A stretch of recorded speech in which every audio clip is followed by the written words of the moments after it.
Ya, 70.000 supporter Indonesia histeris. Akhirnya, timnas U23 Indonesia melaju ke babak final.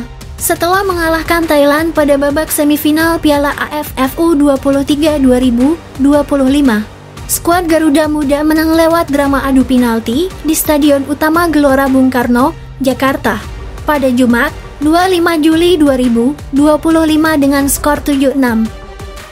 Thailand mencetak gol terlebih dahulu pada menit ke-60 lewat aksi Yotsakorn Burapha.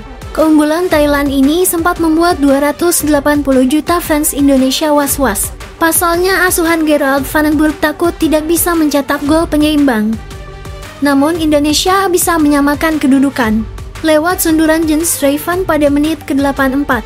Skor ini bertahan hingga 120 menit pertandingan. Pada laga ini, timnas U23 benar-benar menggempur 7 hari 7 malam. Namun sayang serangan bertubi-tubi itu tidak bisa berbuah menjadi gol.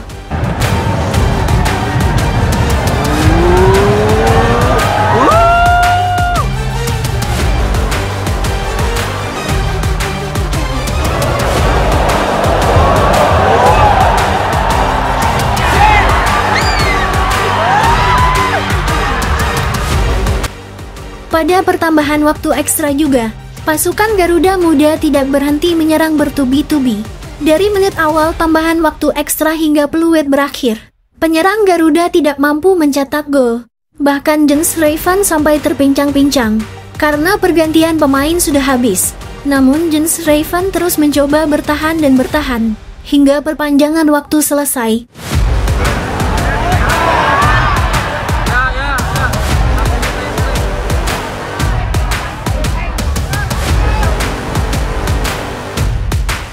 Kemudian skor akhir tetap 1-1 dan melaju ke babak penalti. Pada babak adu penalti, pemain Thailand dan Indonesia saling mencetak gol.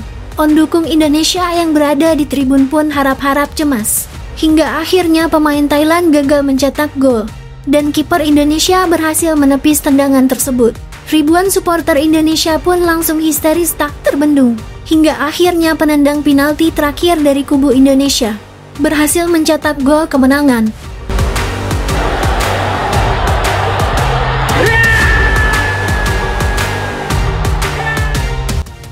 Kini bukan cuma penonton di stadion yang histeris, jutaan fans Indonesia U23 di balik layar kaca pun histeris. Bagaimana tidak? Kini perjuangan Indonesia U23 membuahkan hasil manis, meski melalui adu penalti. Namun kini asuhan Gerald Vandenburg berhasil lolos ke final.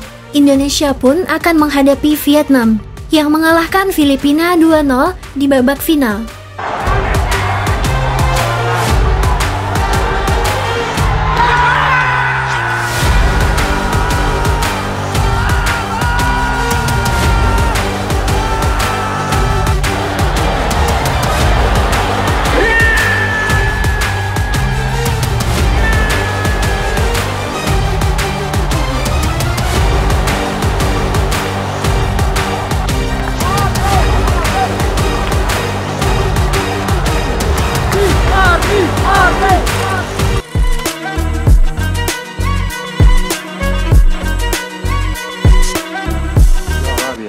Tak bisa disangkal jika status tuan rumah yang melekat pada Qatar dan Arab Saudi di ronde keempat kualifikasi Piala Dunia 2026. Zona Asia sangatlah menguntungkan, apalagi Arab Saudi yang dipastikan akan kembali menjadi lawan bagi timnas Indonesia di babak selanjutnya. Jika merujuk pada jadwal yang telah ditetapkan AFC, Arab Saudi akan menjadi ujian perdana timnas Indonesia. Pertempuran antara timnas Indonesia melawan Arab Saudi dijadwalkan akan digelar pada tanggal 8 Oktober 2025. Ya, namun di balik itu, Arab Saudi yang tahu bahwa di tanah Arab banyak sekali WNI yang tinggal di sana. Siasat liciknya, Arab Saudi membatasi kuota away supporter Indonesia. Pihak Federasi Arab Saudi tahu bahwa fans Indonesia sangat fanatik. Maka dari itu, Federasi Arab hanya menyediakan 8% saja untuk supporter Garuda. Menurut kabar yang bocor, kabarnya Federasi Arab Saudi akan memangkas lagi kuota tersebut. Ya, ternyata Arab Saudi ingin membuat mental para pemain Indonesia hancur. Arab Saudi ingin supporternya memenuhi stadion kandang mereka. Ya, daripada pusing memikirkan siasat licik Federasi Arab, mending kita bahas seberapa besar skuad Garuda bakal mengalahkan Arab Saudi dan Irak.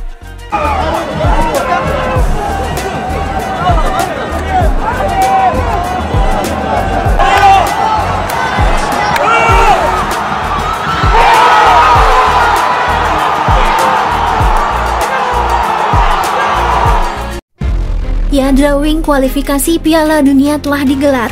Tidak ada keterkejutan, tidak ada ketakutan. Karena sejak awal kita sudah tahu, beginilah pola yang selalu mereka mainkan.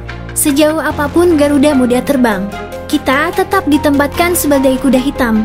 Atau lebih ekstrim lagi, hanya pelengkap saja.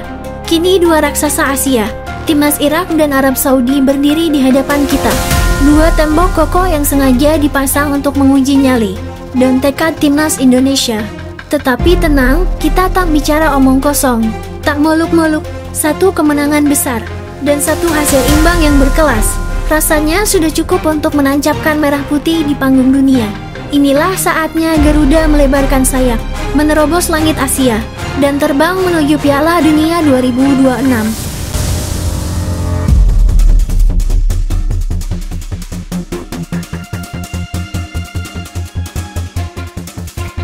Di sisi lain, setelah drawing banyak pengamat membuat penilaian. Ada yang pesimis, ada yang optimis. Namun satu hal kini menjadi terang. Ronde keempat bukan lagi panggung yang sama dengan ronde sebelumnya. Ini bukan sekedar lanjutan dari ronde ketiga.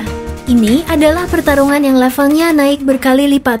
Di hadapan kita, dua raksasa berdiri tegak, yaitu timnas Irak dan Arab Saudi. Dua kekuatan Asia yang telah bolak-balik jadi lawan di ronde 2 dan 3. Tapi kali ini beda, jauh lebih berat. Di atas kertas Indonesia bukan siapa-siapa. Timnas Irak terlalu kuat, dan timnas Arab Saudi bahkan lebih menakutkan. Tapi ingat satu hal, kertas bukan lapangan dan prediksi bukan hasil akhir. Karena tim ini adalah tim yang selalu menolak tunduk pada prediksi pengamat. Bahkan saat nama Indonesia disebut oleh sang host drawing, ia tak bisa menyembunyikan nada takjub dalam suaranya.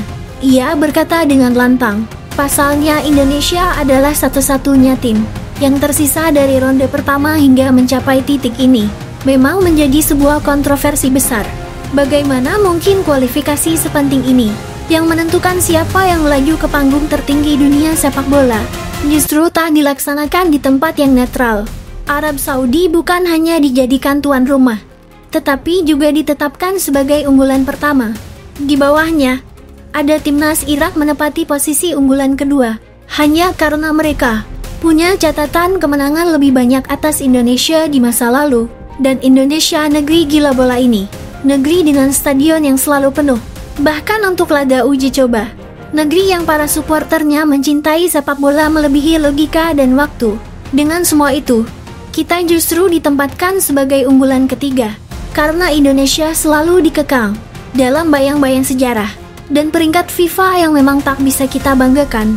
Tapi mereka lupa satu hal, Indonesia bukan tim biasa. Tim ini terlalu sering menampar prediksi dan menembus batas-batas logika.